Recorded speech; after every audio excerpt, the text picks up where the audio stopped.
Okay, what you're looking at here is the mini tube padding press.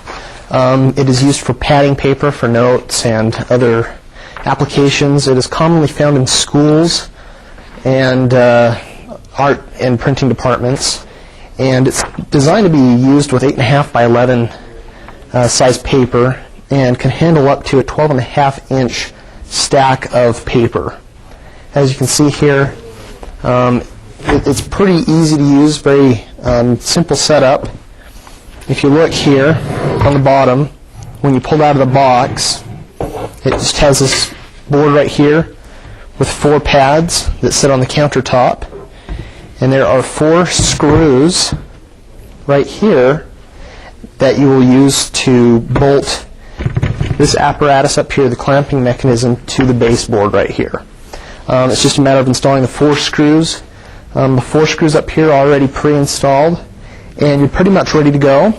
The backboard here is already installed and ready to go out of the box, and essentially just sits on here, slides into place, and you're ready to start padding some paper.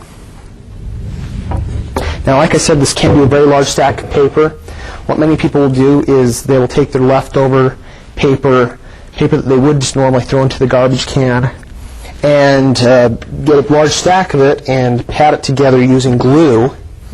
And after they're done padding a large stack, they'll use a cutter to cut the padded paper into smaller stacks of paper to be used at different desks, different locations.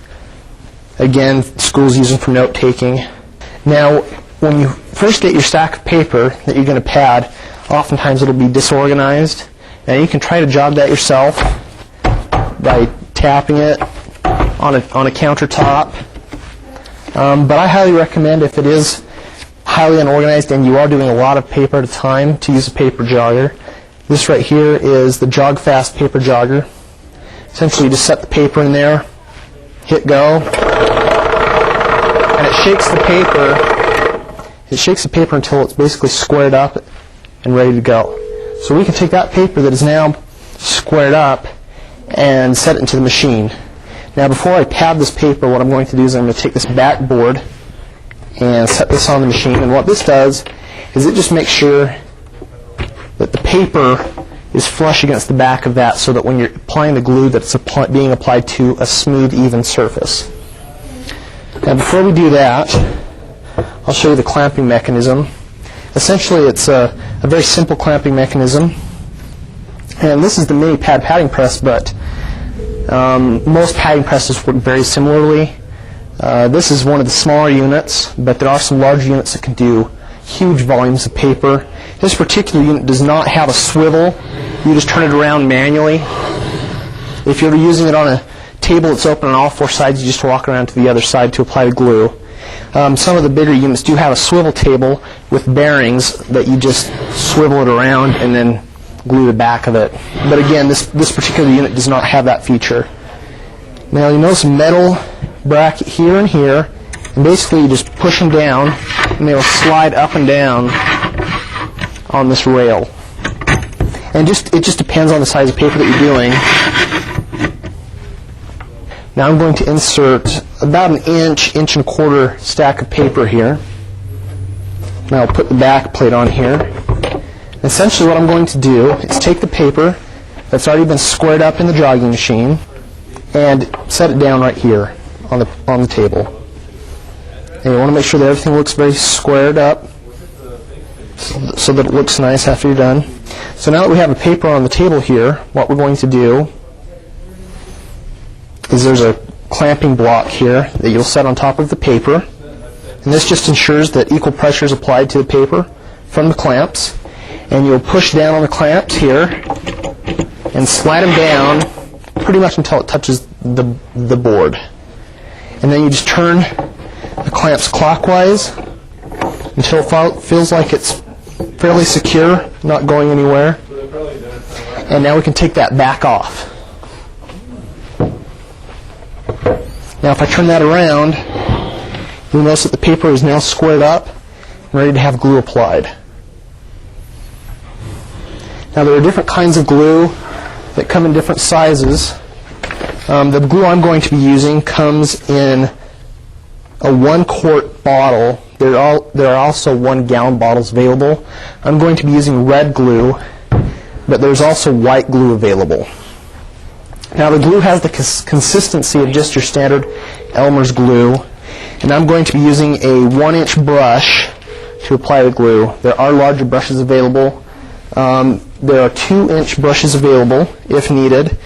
A wider brush would be a good idea if you're doing a large stack of paper. Another accessory that you may want to consider using is a padding paper counter, and I'll show you how that works. This is one right here. Essentially what you do is you put this inside of the device and you twist it clockwise to clamp it shut.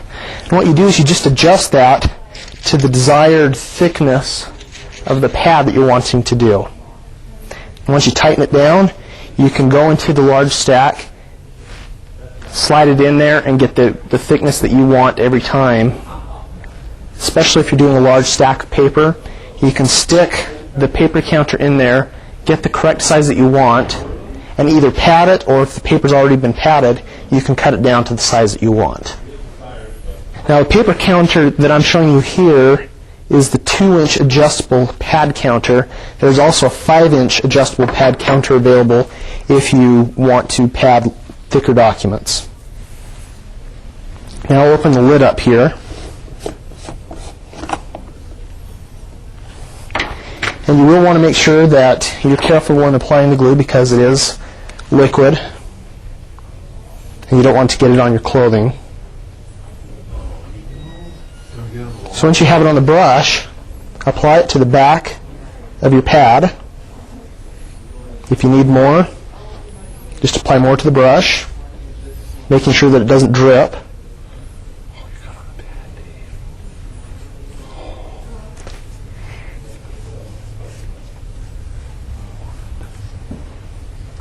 And once it's applied, you will have to wait for it to dry. And you'll probably need to wait about 10 minutes or so for it to dry. If for any reason you feel there's not enough glue on there, you can apply a second coating. It is recommended to apply a liberal coating of the padding compound to the edge of the stack of paper with the brush. Now after you're done using the brush, the glue will dry on the brush, so I recommend washing it with water and letting it dry out. As I mentioned, this is the red padding glue. If you don't like having color on the edge of your pad, we do have white available as well, which will blend in very well with the paper. I've used the red in this instance so you can see better visually as to exactly how it works. So you're going to need to wait about 10 to 15 minutes for the glue to dry. If for any reason you think you didn't get enough on there, apply a second coat on there. Make sure you get enough glue on there because this is going to be holding all of the paper together. And a little bit will get on the machine, but it will not ruin it. And it's very easy to clean up. You just want to make sure you get enough on there again to hold the paper in place.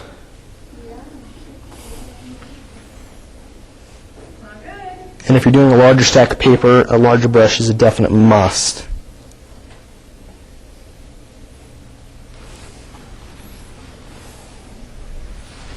Okay, so now the glue is dry. One way that you can tell it's dry is that it goes from more of a pink color to a red color. Once it is red, you can pretty much guarantee that it's dry. You can also touch it and see if it feels dry. And just a reminder, when you are applying the glue, you want to make sure you get enough on there so that it holds everything together. You don't want to get too much glue on there because regardless of how careful you are going to get a little on the machine, but if you get too much on the board, it may stick to the paper, so when you take the clamps up, it will stick to the paper, make it just a little bit harder to pull off of the padding press. So what I recommend is loosening the clamping mechanism here, and then pushing it on these brackets and sliding them up. Take the clamp board out, and take your padded document out of the padding press. And you now have a padded stack of paper that you can peel sheets off as you take notes or whatever else you want to use it for. Now if you're doing just a small book of paper, you can use a piece of chipboard to provide for some added stability on the back. on the back of the notepad. Now obviously if you're doing a large pad of paper and you're cutting it down, that won't be a possibility, but if you're doing small pads, chipboard is something that many of our customers like to use with their padding press. Another thing that you can do is once you're done, you can use the blade to cut them apart, which is what I've done here.